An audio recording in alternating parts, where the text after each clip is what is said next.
Okay, so here we are. We got our menu looking good. We got our game all set up. Let's go ahead and add a fun little background that'll kind of be a cool little menu.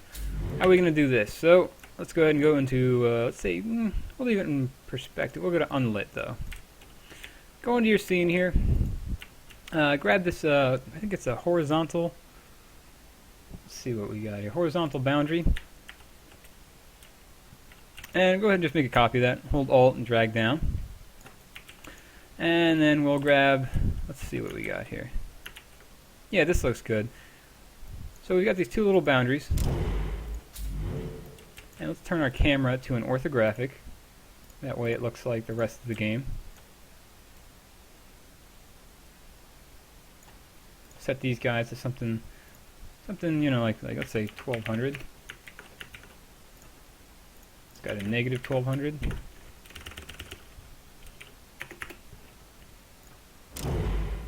Nice little setup there. Let's see if we can change the size of this, get a little more appropriate.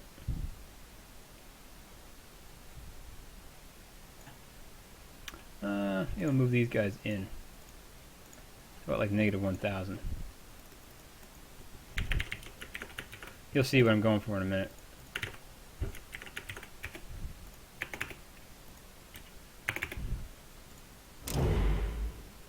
That's about right. Alright, so we got these two little boundaries, but what we want to do is we're going to put a little ball in here that just bounces on all sides. And you say, oh, we could just use the normal ball, right?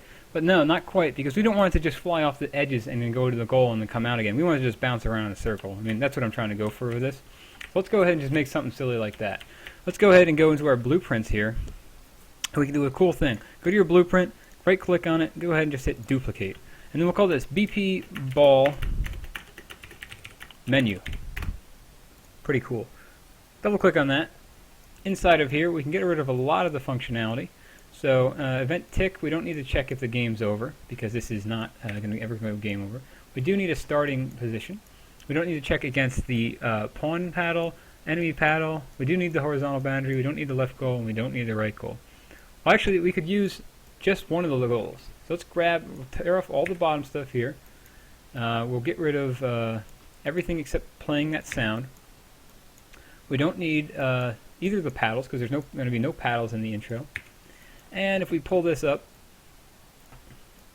we can go ahead and just plug this right in here. And you might be saying, what's going on here? Hopefully it makes sense. If you've seen any of the, I have an older video when I made an older version of this.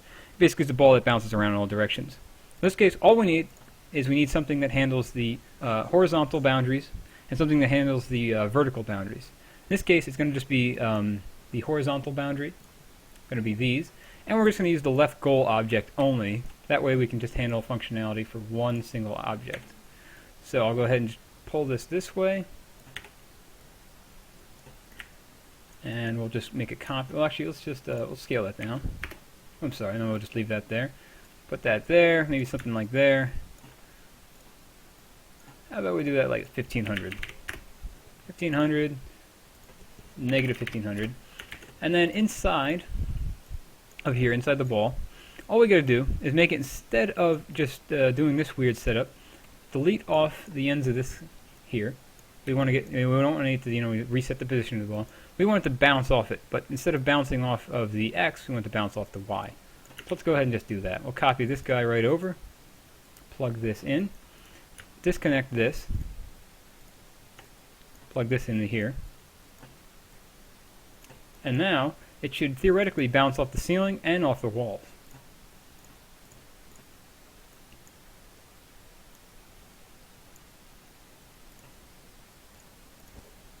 Oops. But we do need to actually put the ball in the scene.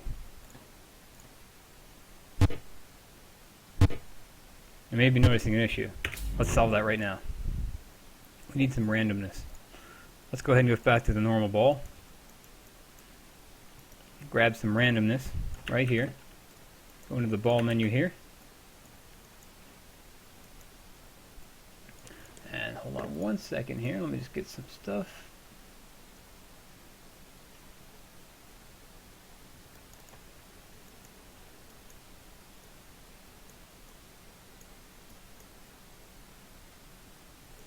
We don't actually need the randomness. Let's just do this. on the starting position. Let's give it 2,000 on this guy as well. That should make it a lot easier on us. Go ahead and go to Menu, Play. There you go. Nice little ball bouncing around. Making a fun little experience. So, there we go. We got a fun little background. We got our menu working. Up next, we're going to make the 2-player version of the game. Some final tweaks, make a standalone build, and we're done. Thanks a lot for hanging in there. And in the next video, we'll do all that stuff. And if you like this video, give it a like, subscribe, and comment. And I have fan funding as well to help support me. Thanks a lot.